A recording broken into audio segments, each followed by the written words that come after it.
Assalamualaikum. Waalaikumsalam warahmatullahi wabarakatuh. Ustadz izin bertanya, apakah hukum berkorban sedangkan orang tersebut belum diakikah ketika masa kecilnya? Mohon penjelasan. Makasih Ustadz. Baik. Ya, semoga Allah rahmati saudara atau saudari kita ini beserta keluarganya dan menyertakan kita dalam pemberian rahmat Allah dimaksud. Pertanyaan ini saya duga juga mewakili sebagian saudara-saudari kita yang punya pertanyaan atau persoalan yang serupa, atau boleh jadi ini pun nanti akan bercabang kepada persoalan lain seperti apakah boleh kurban disatukan dengan akikah dan hal-hal sejenis lainnya.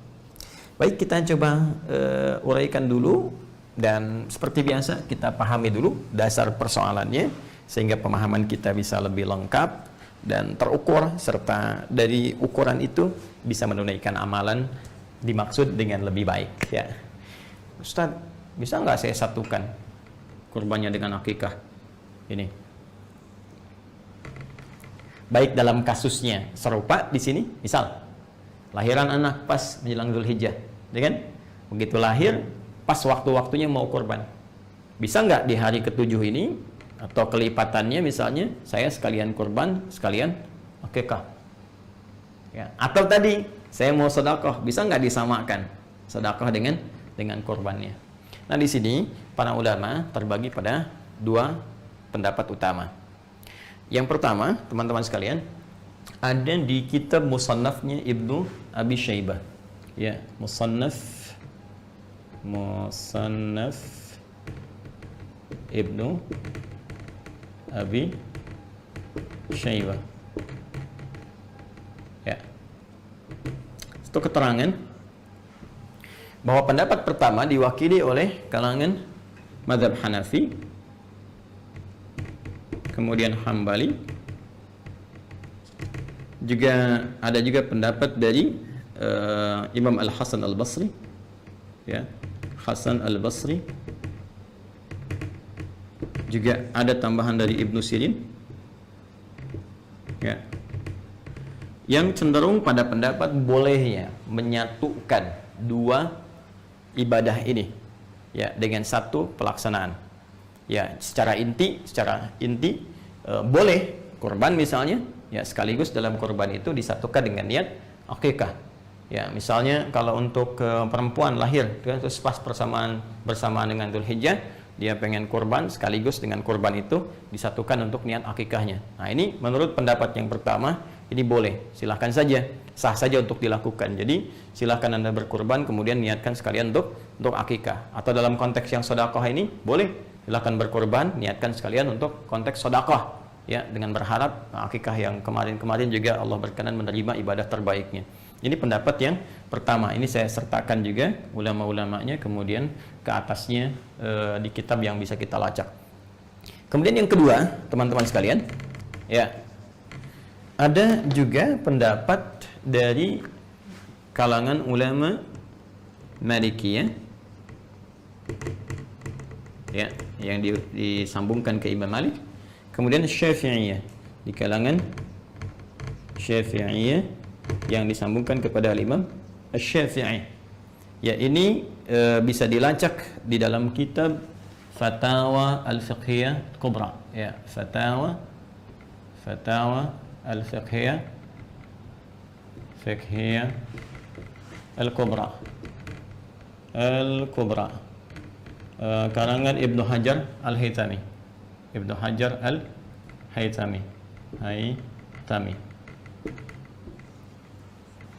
Nah, ini menarik pendapatnya. Ya, sebelum beliau mengurai boleh atau tidaknya, yang paling menarik beliau uraikan dulu esensi dari ibadah ini. Ya, perhatikan baik-baik. Teman-teman sekalian,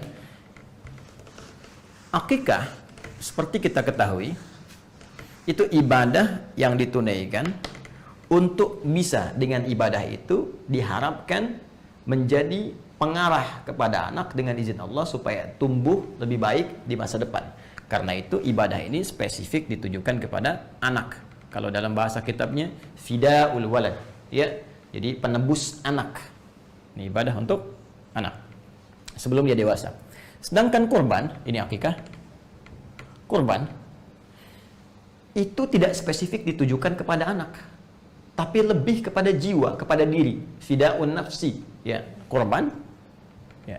Itu sifatnya ibadah yang ditujukan untuk mengarahkan jiwa, menata diri, ya, diri pada setiap diri, jiwa yang bersifat umum sifatnya, jadi nggak spesifik dalam rentang usia, bisa untuk anak-anak, bisa untuk orang dewasa, ya, bisa untuk bahkan kakek, nenek, bahkan ini bisa diarahkan kepada yang sudah wafat. Ya, ada orang sudah meninggal dunia kemudian ingin dikorbankan, ini masih boleh. Akikah tidak.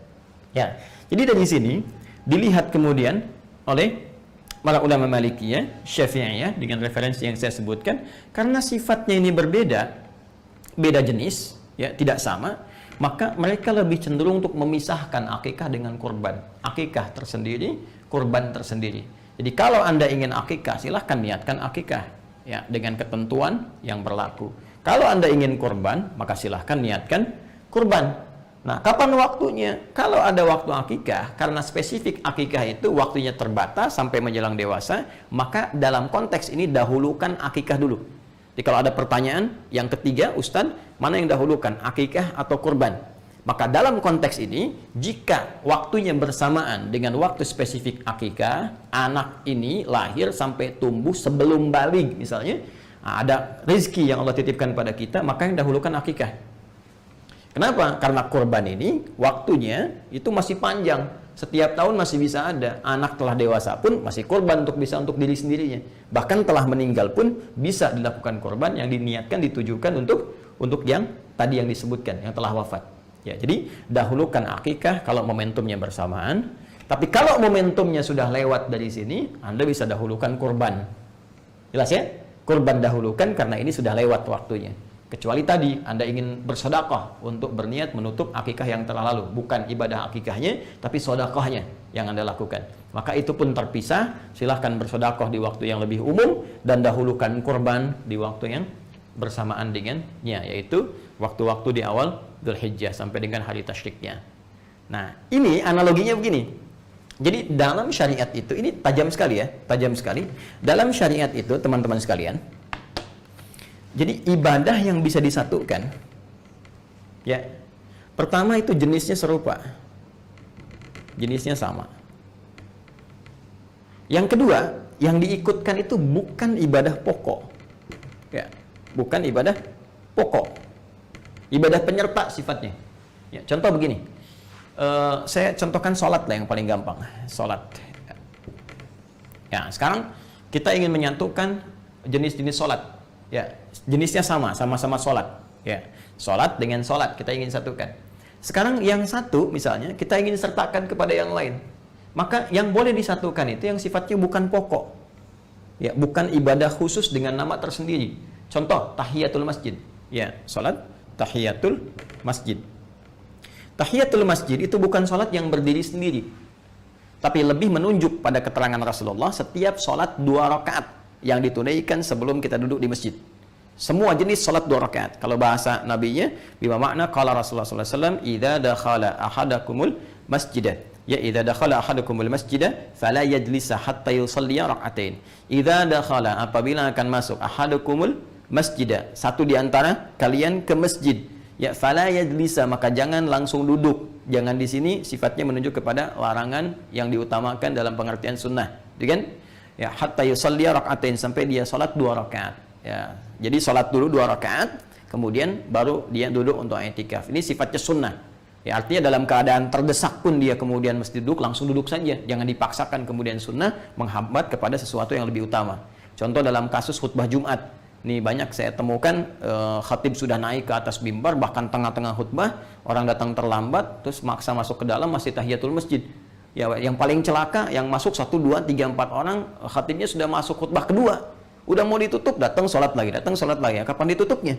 Ya, karena itu dalam mazhab Maliki, kalau sudah khatib naik ke atas mimbar, ini tidak dianjurkan tahiyatul masjid, langsung duduk. Ya, kecuali dalam kondisi tertentu, ya, kasusnya seperti Sulaik Al-Ghatafani di zaman Nabi sallallahu alaihi wasallam yang ingin dikenalkan kepada jamaah bahwa ini ada orang baru, bukan orang Madinah yang butuh bantuan. Karena itu beliau tunjuk untuk sholat, ya, sedangkan beliau masih menunaikan khutbah. Ini pembahasan lain nanti ya, supaya tidak melebar. Nah, jadi jangan langsung duduk kecuali sholat 2 rakaat. Sholat apa yang dimaksud? Ya, sholat apa saja. Bisa sholat wudhu, setelah wudhu masuk masjid sholat, ya bisa sholat duha. Ya, jadi umum sifat sholatnya. Di setiap sholat yang ditunaikan saat masuk ke masjid 2 rakaat itu sama dengan nilainya tahiyatul masjid. Karena itu tahiyatul masjid itu bisa dimasukkan ke dalam setiap sifat sholat apapun yang ditunaikan sebelum duduk. Jadi kalau sudah Anda masuk misalnya, ya sudah, nggak usah Anda tunaikan satu sifat. Ya, contoh begini, mohon maaf ya, ini untuk simpel ya penyatuan. Anda datang subuh ke masjid, masih ada waktu 5 menit sebelum qomat, kan? Ada sebagian saudara kita yang ketika masuk tahiyatul masjid dulu, setelah itu salat sunnah qobliyah, ya. Tidak dilarang, sah-sah saja boleh, silahkan, tidak ada masalah di sini. Tapi sebetulnya Anda bisa membuat simpel. Bagaimana caranya? Masuk, tunaikan 2 rakaat sebelum subuh. Ketika Anda tunaikan qobliyah subuh 2 rakaat sebelum subuh, ya itu saat masuk masjid lalu Anda duduk i'tikaf, itu sama nilainya, sudah mencakup kepada tahiyatul masjid. Ditunaikan satu sholat sudah mencakup 2 sholat di sini, ya, disatukan dalam satu ya syariat yang sama, dalam satu pelaksanaan yang serupa. Jadi sisanya tahiyatul masjid digabungkan dengan tadi qobliyah subuh, ya, niatnya qobliyah subuh, penamaannya sudah masuk tahiyatul masjid dengan sifatnya. Dari situ sisa waktunya Anda gunakan untuk berzikir, bisa berdoa, kan mustajab ya, di antara adzan dengan iqamah. Ya, dengan demikian Anda teruskan amalan-amalan lainnya. Ini menyatukan 2 jenisnya sama-sama sholat, yang satu bukan pokok. Nah sekarang gini, akikah dengan kurban, jenisnya sama nggak? Sama-sama nyembelih hewan, ya kan? Sama-sama menyembelih kan? Bahkan hewannya bisa sama, kambing kan sama kan? Baik, kambing dan sejenisnya itu bisa ada kesamaan. Cuma sekarang, apakah yang satu pokok yang satu bukan, atau dua-duanya pokok, satu ibadah yang terpisah? Nah, ternyata setelah diteliti, ini dua-duanya menjadi pokok dan 2 ibadah yang terpisah. Kurban, akikah. Bahkan batasnya tertentu. Akikah punya batas, kurban juga punya waktu tertentu yang boleh jadi tidak sama dengan batas akikah. Karena ketidaksamaan ini, maka ulama Malikiyah, Syafi'iyah tadi yang disampaikan dalam Fatwa Al-Fiqh Al-Kubra, kayak Syekh Ibnu Hajar Al-Haytami mengatakan lebih cenderung untuk dipisahkan, ya, dengan waktu-waktu tertentu seperti tadi uraian telah saya sampaikan. Ya, Syekh Utsaimin di sini cukup bagus, ulama kontemporer. Beliau telah wafat dan kita doakan semoga beliau dirahmati dan merahmati seluruh ulama-ulama lainnya. Saya sebut Syekh Utsaimin untuk mencontohkan sikap ini loh, yang tadi. Beliau itu kan Hambali, jadi pengikut di mazhab Imam Ahmad bin Hanbal. Kemudian juga salah satu ulama yang sangat istimewa di rezim Saudi yang sekarang, ya. Dan beliau telah wafat dan beliau punya corner, ya, pojok Syekh Utsaimin di Hotel Sofwa. Jadi kalau Anda masuk ke Hotel Sofwa, masuk dari pas jajar dengan Masjidil Haram itu, lurus sampingnya Zamzam persis, nempel, ya. Anda lurus, masuk, kemudian dari situ naik eskalator pertama, masuk, kemudian ada toko-toko, naik lagi satu eskalator ke atas lagi, ya. Begitu naik eskalator ke atas, sebelah kanannya ATM, tukang es krim, balik ke kiri. Nah, dekat ke kiri itu langsung ada pojok Syekh Utsaimin di situ. Jadi Anda bisa lihat. Terus naik lagi ke atasnya, itu sofa, ya, sebelah kanannya tukang cukur, 30 real. langsung bersih gitu. Nah, itu ada di situ. Syekh Utsaimin cukup menarik. Beliau itu condong kepada mazhab Hambali sebetulnya. Ya, kata beliau bisa disatukan, tapi akan lebih bagus kalau menurut saya pribadi, kata beliau, bisa dipisahkan. Jadi kalau ada anggarannya, kalau anggarannya itu bisa mencakup 2 ini, kata beliau akan lebih bagus kalau dipisahkan. Jadi mengambil yang pertengahan, satu untuk akikah, satu lagi untuk korban. Saya ingin menunjukkan betapa sikap para ulama-ulama itu begitu objektif, begitu teduh, kan? Kemudian saling menghargai pendapat yang lain, saling mencari jalan tengah, terus tidak ada berniat untuk menjatuhkan, mencela, apalagi ingin menganggap yang lain mesti turun, yang ini mesti naik, tidak. Dan itu sebetulnya bagian dari karakteristik yang harus dimunculkan dan kita saling mendoakan. Nah, untuk itu kembali kepada pertanyaan tadi, kita simpulkan bahwa dalam konteks ini, bagi yang sudah masuk dewasa, kan, melewati batas masa baligh, akan lebih baik kalau ada kelebihan rezeki bisa bersedekah, kan, dan salah satunya diniatkan bisa menutup akikah yang telah lalu, kemudian ya sampaikan, masa iya kemudian akikah lagi, kemudian cukur lagi sampai botak, terus namanya ditetapkan lagi, kan, juga harus ada penyesuaian. Kemudian yang kedua, jika ada bersamaan akikah dengan korban, mana yang didahulukan? Saya pribadi tadi lebih cenderung kepada sikap yang diambil oleh para ulama Malikiyah, Syafi'iyah. Jika memang ada rizki yang berlebih, kita bisa pisahkan antara akikah kemudian dengan kurban, karena ini dua pokok ibadah yang berbeda, yang tidak sama, yang ketentuannya juga memiliki ketentuan masing-masing. Jadi kalau waktunya pas anak itu lahir, saya lebih cenderung akikah dahulukan, ya, karena kurban bisa masuk di masa-masa berikutnya. Walaupun Ustadz, bagaimana kalau anak itu wafat? Kan bisa kurban diniatkan untuk anak, tapi kan nggak bisa akikah diniatkan untuk anak kalau anaknya sudah wafat, ya. Baik, jadi dahulukan akikah dulu. Nah, kalau terbalik situasinya sudah dewasa, maka dahulukan kurban dulu, ya, karena waktunya khusus. Nanti setelah kurban, kalau Anda ingin bersedekah mengganti yang akikah, maka itu silahkan dengan segala kelapangan, dan semoga Allah menerima amal ibadah dan merahmati kita semua.